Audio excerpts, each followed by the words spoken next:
안녕하세요, 박찬용입니다.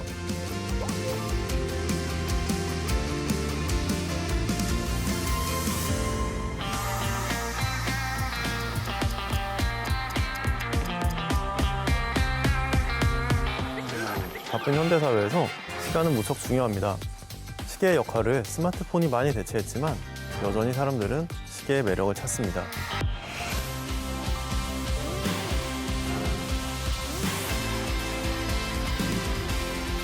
시계를 보면 비즈니스 인사이트가 보입니다. 오늘의 강의 시작하겠습니다. 왜 세상에서 스위스 시계만 이렇게 유명해졌을까요? 왜 스위스가 시계를 잘 만드는 나라로 알려졌을까요? 서양에서의 시계는 교회의 대형 시계에서 선박, 배에 쓰는 해상시계로, 해상시계에서 개인이 쓰는 탁상시계와 휴대용 회중시계로, 회중시계에서 손목시계로 발전했습니다. 점점 작아지고 정밀해졌습니다. 초창기 시계공 역시 단순한 시계공이 아니라 예전에 외과 의사들이 이발사를 겸했던 것처럼 철공 기술자였습니다. 이 사람들은 유럽의 각 도시에 조금씩 있었고요. 프랑스의 루이 14세가 1685년 낭트 칙령을 폐지한 일이 있었습니다. 종교의 자유를 없앤 건데요. 그러면서 카톨릭 의회의 종교 신자들을 몰아내게 됐습니다. 그런데 프랑스 지역에서 활동하던 대부분의 시계공들이 프랑스의 개신교 신자인 위그노였고요. 이 사람들은 다른 나라로 떠날 수밖에 없었습니다. 당시 프랑스 옆에는 위그노 도시국가였던 제네바 공화국이라는 곳이 있었습니다. 지금의 스위스 제네바입니다. 이들이 스위스로 태거 건너가서 오늘날의 스위스 시계공업의 뿌리가 됩니다. 이들은 제네바에 모여든 후 제네바에서 더 깊은 산골짜기 마을로 들어갔습니다. 그곳이 지금도 시계 생산지로 유명한 라쇼드퐁과 르 로클입니다. 고향을 떠나서 맨몸으로 산간 마을에 자리 잡은 위그노 시계공들은 혹독한 생활을 해야 했습니다. 여름에는 농사를 짓거나 소를 키우면서 생계를 꾸릴 수 있었지만 겨울에는 그럴 수가 없었죠. 그래서 이 사람들이 겨울에는 작은 쇠 부품을 깎아서 시계를 만들기 시작했습니다. 빛이 모자랐으니까 추운데도 큰 창문가에 책상을 놓고 앉아서 시계를 만들었습니다. 프랑스의 위그노들이 쫓겨나고 나서 약 60년이 지난 1747년 뇌샤텔에서 한 아이가 태어납니다. 아이의 삶은 쉽지 않았어요. 10살 때 아버지가 세상을 떠났습니다. 어머니는 재혼을 했는데 의붓 아버지가 아이에게 시계를 교육시키겠다고 15살에 아이를 베르사유로 보내버렸습니다. 여기서 아주 훌륭한 재능을 보여서 멘토가 생기고 고급 교육을 받고 나중에는 프랑스의 황제 루이 16세까지 소개받습니다. 이 사람은 시계 교육을 마치고 파리에 정착해 고급 시계 제작자로 유명해집니다. 루이 16세의 궁정에 고급 시계를 납품하고 마리 앙트와네트, 당시 여왕을 위한 시계도 제작합니다. 그런데 이 남자가 프랑스에서 시계를 만들고 팔 때는 보통 위험한 때가 아니었습니다. 프랑스 혁명기였거든요. 이 남자는 그런 상황에서 루이 16세가 처형당했을 때까지 사업을 중단하지 않았지만 상황이 점점 나빠졌습니다. 혁명기의 귀족 사회에 물건을 파는 것은 그 자체로 위험해질 수가 있습니다. 이 시계공 역시 단두대에 처형될 예정이었는데 프랑스 혁명기의 급진주의자 저널리스트 장폴 마라라는 사람이 이 남자를 구해줬습니다. 장폴 마라가 스위스로 넘어갈 수 있는 허가증을 발급해 준 거예요. 그래서 이 남자는 파리의 작업장을 뒤로하고 자기가 자리 잡은 곳을 떠나야 했습니다. 그런데 스위스로 도피한 동안 이 사람은 지금도 고급 시계에 쓰이는 기술을 개발했습니다. 헤어스프링이라는 부품이 중력의 영향을 받지 않도록 만들어주는 기술이었습니다. 헤어스프링은 밸런스 휠이라는 시계 부품에 들어있는데요. 밸런스 휠은 시계 정확성에서 되게 중요한 역할을 합니다. 시계 태엽이 풀려나가는 힘을 밸런스 휠과 이스케이프가 조절해서 천천히 풀려나가도록 해주기 때문이에요. 그런데 이 사람은 이스케이프와 밸런스 휠을 하나의 둥지에 집어넣고 이 둥지가 이렇게 360도 회전하게 해서 시계의 정확성을 한층 높이는 기술을 개발했습니다. 그는 이 장치에 회오리 바람이 이라는 뜻의 투르비용이라는 이름을 붙였습니다. 투르비용이라는 장치는 아직도 고급 시계를 상징하는 기술 중의 하나로 쓰이고 있습니다. 그는 1795년 도피처에서 이 기술을 고안하기 시작했습니다. 비즈니스에 집중할 수 없었던 기간을 자신의 개인 연구 개발 기간으로 삼은 셈입니다. 개인적인 난관과 시대의 혼란을 딛고 새로운 발명까지 한 이 남자의 이름은 아브라함 루이 브레게입니다. 이렇게 보면 브레게 시계는 이민과 혁명 사이에서 인간의 의지와 재능이 만들어낸 산물이라고 볼 수도 있겠습니다. 예전의 시계 비즈니스는 오늘날과 달리 도시의 소수만 할 수 있는 소규모 기술 산업이었습니다.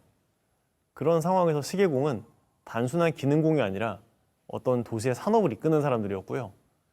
이 사람들이 떠난다는 건 이 도시에서의 시계 산업이 사라지는 것과 마찬가지였습니다. 낭트 칙령이 폐지되지 않아서 프랑스의 위군호들이 계속 머물 수 있었다면 프랑스의 위군호들이 스위스로 모여드는 일은 없었을지도 모르고요. 그렇다면 스위스 시계 산업 역시 없었거나 지금과는 많이 다른 모습이었을지도 모릅니다.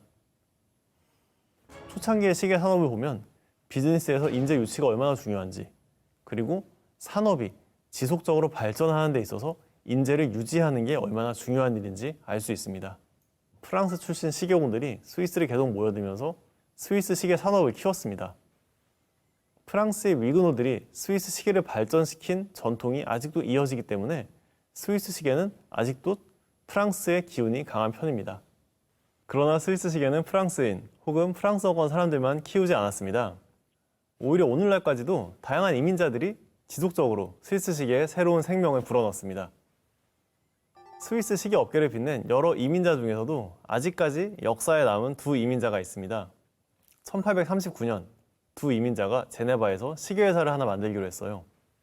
둘의 이름은 안토니 파텍과 프랑수아 차펙이었습니다. 19세기의 남성용 기계식 시계는 회중시계였어요. 그래서 이 2인조 사업가도 처음엔 회중시계를 만들었습니다. 그리고 그때 시계는 아무나 갖고 다니는 물건이 아니었고 당시의 시계회사는 지금으로 치면 일종의 기술 스타트업이었습니다. 계속 새로운 기술이 개발됐고 사람들은 투자, 개업, 폐업, 새로운 파트너십을 계속 진행했습니다. 안토니 파텍과 프랑수아 차펙의 계약도 6년 계약이었습니다. 둘은 6년 계약이 끝난 후에 헤어지고 각자의 회사를 차립니다. 파텍도 파트너를 만납니다. 프랑스인 시계공 아드리엥 필립입니다. 파텍 역시 1845년부터 파텍 앤드 C라는 회사를 만듭니다. 6년 후인 1851년 이 회사의 이름은 공식적으로 파텍, 필립 앤드 C로 바뀝니다. 오늘날까지도 이어지고 많은 분들이 알고 계시는 세계 최고의 시계회사 중 하나인 파텍 필립입니다. 파텍 필립에서 가장 눈에 띄는 부분은 시계의 기술과 영업 부분 분리입니다. 파텍 필립의 창립자 안토니 파텍은 시계 기술자가 아니었어요. 그는 군인 출신 사업가입니다. 군인이 왜냐면 폴란드 러시아 전쟁의 11월 봉기라는 게 있었는데 이 사람이 여기 참여했다가 부상을 입고 이민을 떠났어요. 그래서 프랑스를 떠돌다가 스위스에 정착한 파텍은 어떻게든 성공을 해야 했습니다. 파텍은 와인 등 여러 사업 아이템에 손을 댔었고요. 그러다가 고급 회중시계라는 사업 아이템을 찾아냈습니다. 파텍한테는 다양한 사회 경험을 통한 고급 네트워크가 있었고요. 그에게 필요한 건 시계 기술자였습니다. 안토니 파텍이 처음에 차펙을 만난 이유였고요. 그리고 그 다음에 아드리앙 필립을 만난 이유였습니다. 고급품을 판매하기 위해서는 제품력뿐 아니라 판매망도 굉장히 중요합니다. 세상에 좋은 물건은 많고 부자가 고를 수 있는 물건도 많아요. 중요한 건 좋은 물건을 사줄 사람들의 눈에 띄는 거예요. 그래서 고가품 혹은 기술 집약적인 제품을 판매할 때 초반에 고급 고객 네트워크는 굉장히 중요합니다. 2014년 당시 경매 역사상 가장 비싼 시계로 화제가 됐었던 시계가 있습니다. 그 시계도 파텍 필립인데요. 이 시계는 소theby's 경매에서 2,323만 7천 스위스 프랑, 하나로 약 284억 6,400만 원에 낙찰됐습니다. 이 시계에는 달력, 스톱워치, 달의 움직임, 맨해튼의 밤하늘 등 기계식 시계가 구현할 수 있는 거의 모든 복잡한 기능이 들어있습니다. 이 시계가 만들어진 배경이 뭐였냐면요. 20세기 초반 미국 부자들의 고가 시계 유행입니다. 파텍 필립과 스위스 시계 업계가 점차 커지기 시작한 1880년대는 큰 호황거리가 하나 있었는데요. 그게 뭐였냐면 미국의 경마 유행입니다. 그래서 이때 부자들은 자신의 말이 보여주는 기록을 재기 위해서 조끼 주머니에서 정확한 스위스 정밀 기계를 꺼낼 수 있었어야 했다고 합니다. 그때의 회전시계 유행 때문에 오늘날 가장 비싼 시계가 만들어집니다. 뉴욕 은행가의 자손인 헨리 그레이브스 주니어가 발주한 아주 복잡한 파텍 필립 회중시계입니다. 고급 고객은 고급 브랜드에게 정말 굉장히 중요한 자산입니다. 이 사람들은 매출을 넘어서는 브랜드의 영속성을 줍니다. 좋은 시계를 만드는 파텍 필립의 기술력도 중요하지만 이들에게 좋은 시계를 만들게 하는 성숙한 고급 시장도 중요합니다. 물건은 팔려야 물건이기 때문입니다. 오늘의 플러스입니다.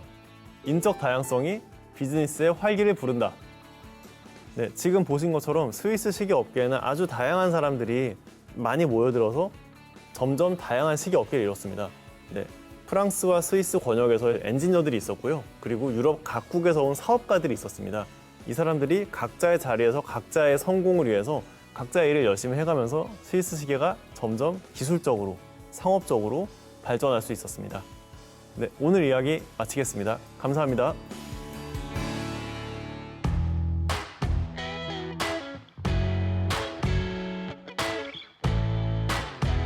It's like I never loved you, like I was never gonna